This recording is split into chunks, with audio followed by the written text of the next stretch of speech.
So we got a comment on one of our most recent life and low range videos. Matt's Asleep 1969 says, the only good Jeep was the and you know what?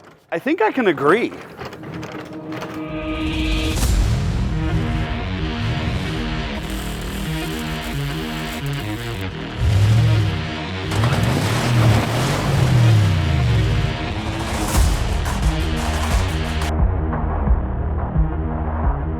The Willys CJ2A, or Willys, depending on what camp you're from, is great for several reasons, many of which are rooted in historical significance, design simplicity, and the model's foundational role in the Jeep brand and off-roading culture as we know it. Here's a deeper look into why enthusiasts might say that the CJ2A is the only good Jeep ever made.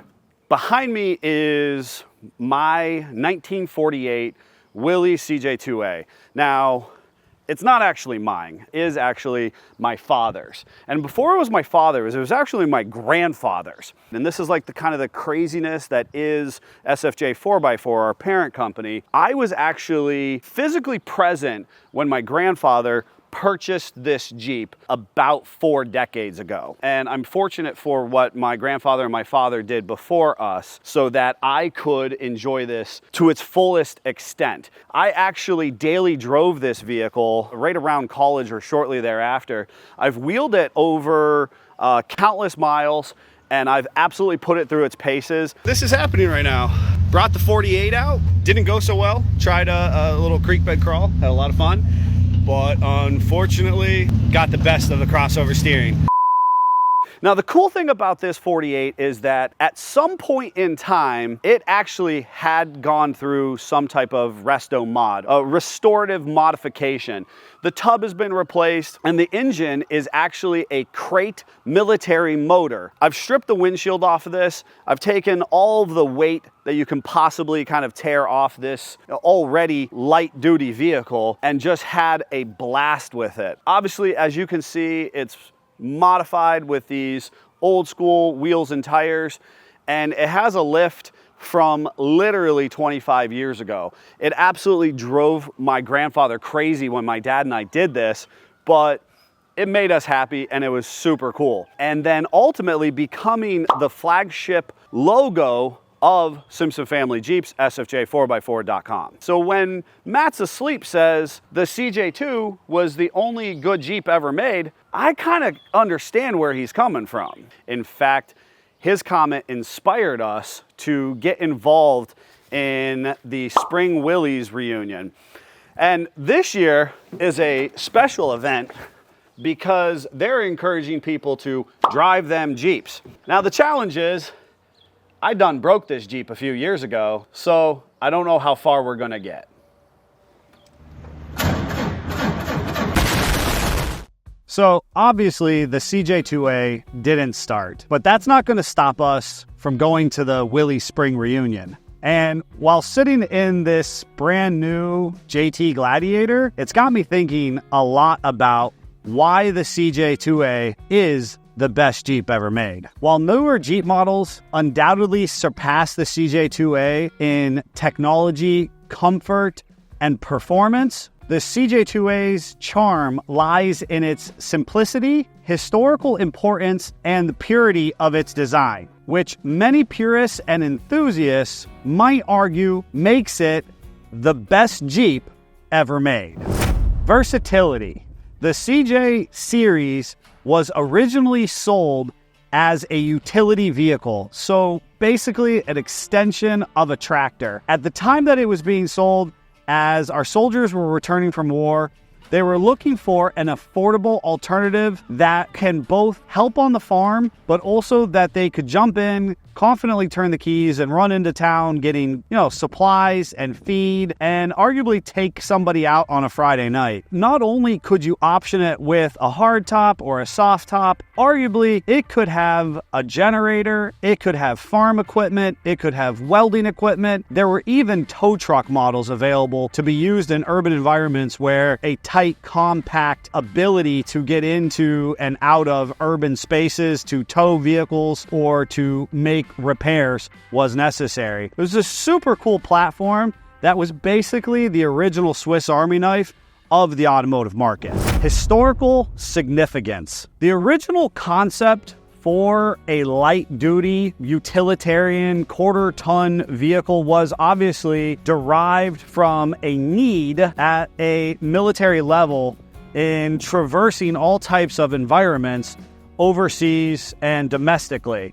So obviously, after that initial construction for the military by Willys, Ford, and the Bantam Car Company, eventually the CJ2A becomes a iconic vehicle that its ancestry touched the 7 continents of the world and won the war. And ultimately, both farmers and soldiers and average U.S. citizens were proud to own this vehicle and use it to its fullest ability at a time when the American spirit was about rugged individualism and the pursuit of a brighter future.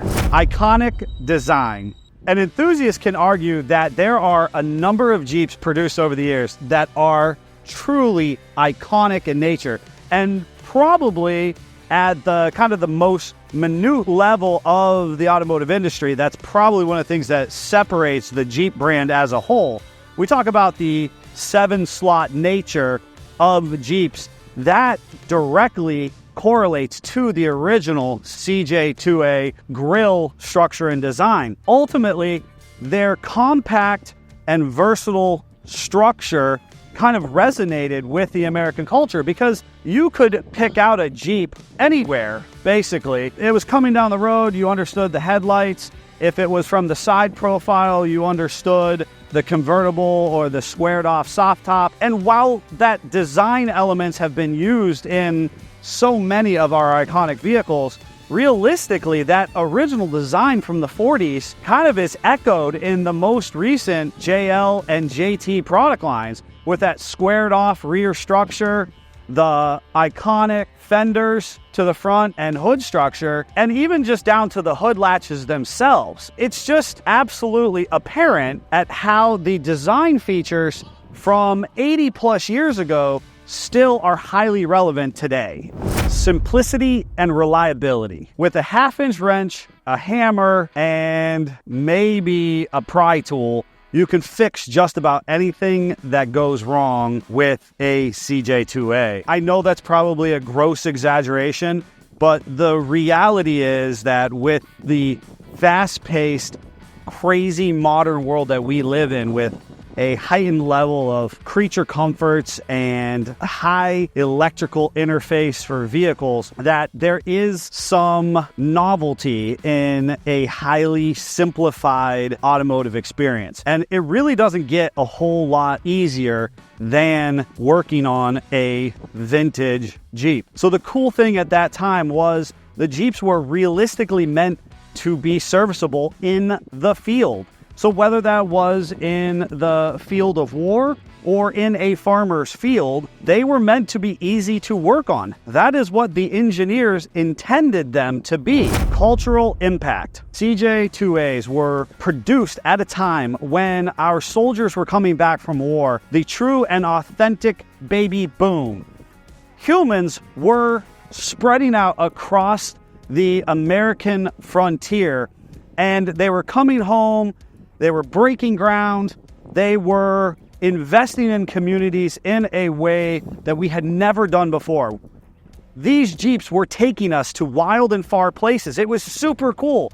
They were adventuring into national parks and state parks and local areas. Clubs started to form as people started to bond, not only over the vehicle itself or coming back from war and joining fraternal and social organizations. The Jeep was at the center of this great American experience. Investment and collectability. The Willys Jeep CJ2A is arguably one of the best vehicles because there are people who want to continue to invest and collect them. They're not the highest horsepower performance monsters that many of our newest vehicles are, but realistically, there is a dedicated and proud group of people who want to own them and want to use them to their fullest ability. So therefore, because they are kind of simple and because they're actually kind of affordable in the grand scheme of the world, it makes them a good investment and highly sought after for a lot of Jeep enthusiasts. And now, let's head off to the show. So where are we? We are at the 2024 Spring Willys Reunion. We're excited to be out here. It's a little muddy, but we're gonna make the best of it, just like everybody else is here participating, making the best of it. There's parts for sale, there's cool war stories. There's Jeeps from all over the country and North America. Yep, we've met a bunch of you folks at home, have already said hi and shared some of your stories with us. There is some demonstrations, tech, and a whole slew of other things. So if this is your first time hearing about this event, this is the 31st year, I think, is what I understand. A big shout out to Bob Christie and his wife for continuing to organize it and provide a space where we can all get together and enjoy these vintage American vehicles.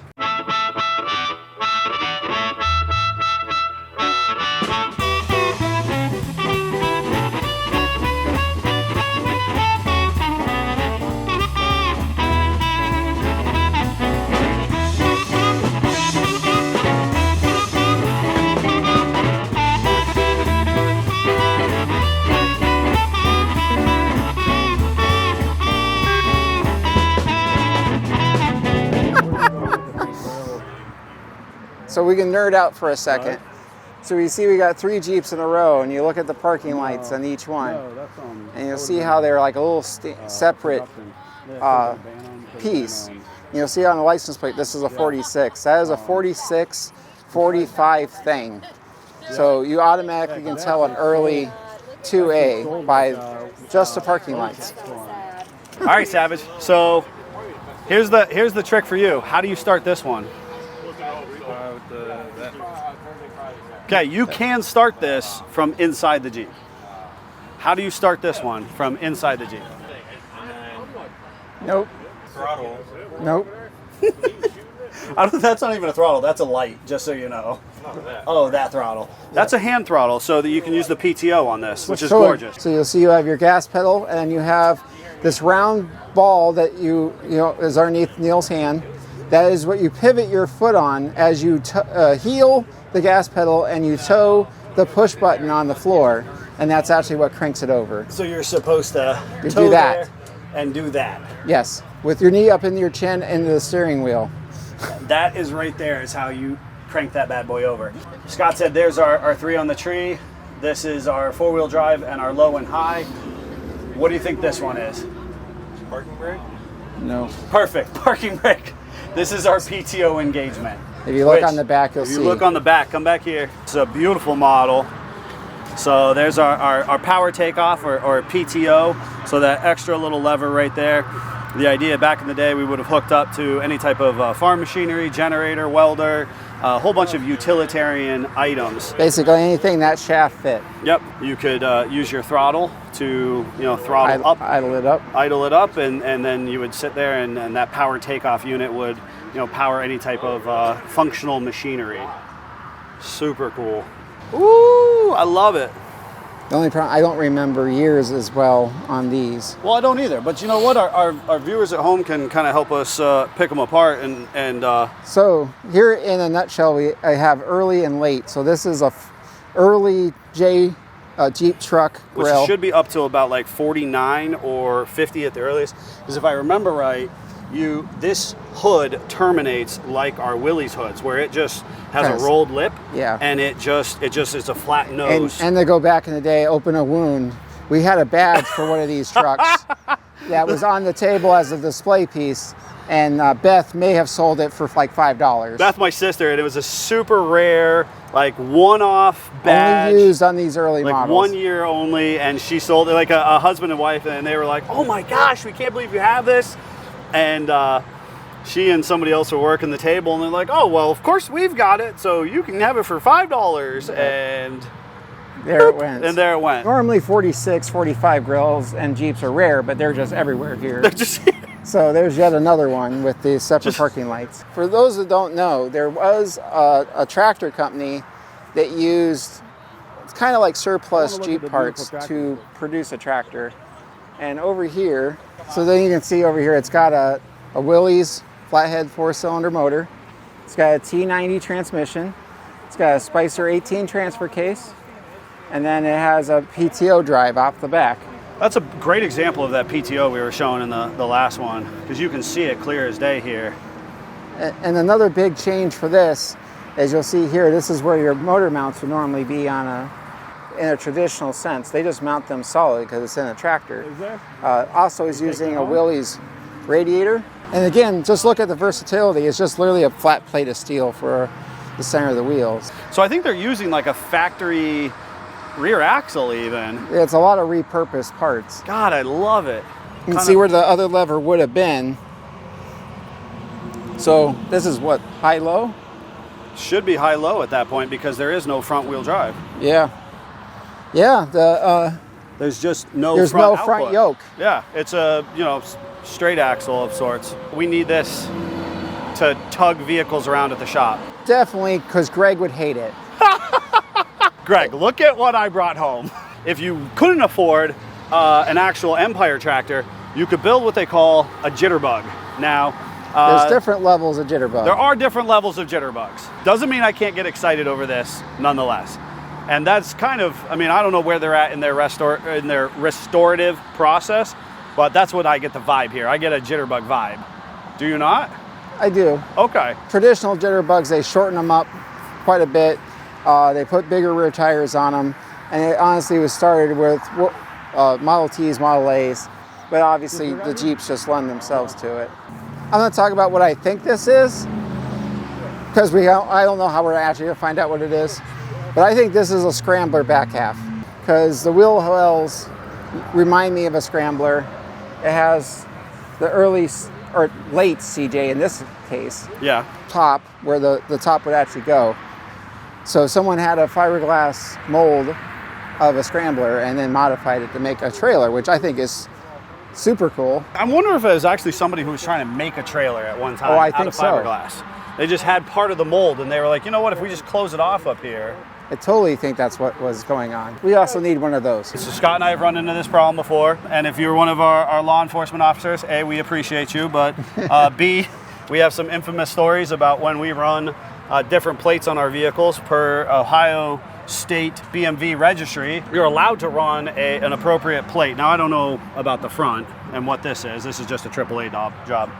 But I bet you this is actually a 1953, and that was really what you did at that time, was you got a new plate every year that had the year of that you were plating it, you're registering it. And then today, someone actually started in the 80s to be able to work with the state of Ohio that you could then use that plate that was from the year of the vehicle and do a year plate process and got it approved and everything. And that's why today you can now have a 48 plate on a 48, on a 1948, etc. And it's just cool for those of us who are in that scene to represent that vehicle. Like, modern day vehicles are cool for a number of reasons, but like real wood in a vehicle just is character and class as far as I'm concerned, That's just so cool, and we just don't have that in modern day vehicles. Scott has talked about this on the podcast before. I actually get pretty jazzed up about these specific things because I just think they're cool, Back in the day, you couldn't just get a Jeep with a heater. You had to buy the Jeep, and then you said, okay, I'm cold, and now I'm going to buy a heater. Well, right, because then you had to have a top. There was the Arctic top series and doors, because Jeeps weren't sold with tops and doors at that time. Well, and early cars like mine had hot air heaters or gasoline-fired heaters. Right. So by the time we finally realized, like, hey, we could use antifreeze to keep us warm, the aftermarket had the supply. So here you can see we have a heater core into a box, and then this is a fancy unit because it actually has a spot for the froster ducts. And likewise on this one. But this has a full blower motor here. And some would have been just like that one where you try to just wish the heat through. And then this one has, a full blown. This actually has a fan assembly there. So I think we're probably going to exchange through the sides and out the top maybe or something. I think at that point you're just happy to have some heat. And not fogged over window. Yes. Right? So hot take, This just jumps out at me because so many of the other winch functionalities are cool, but this is like a legit old school Ramsey that you would see like on a wrecker or a rollback. What I additionally like, besides like that just functional old school, is the way that they recessed it into that, you know, stock bumper. You actually have a Haas Fairlead on the back side of the bumper, which cleans it up really nice, and it's just a really cool kind of like a sleeper piece. That's what the cool stuff is that you find at these types of shows. Oh, look at that! That is so cool. No, it's a heater. Oh!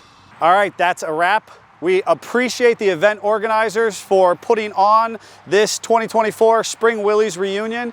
There are so many cool vehicles here, so much vintage American iron to wrap our brains around. There's beautiful restorations to just hardline drivers, and obviously lots of cool parts and demonstrations to take in.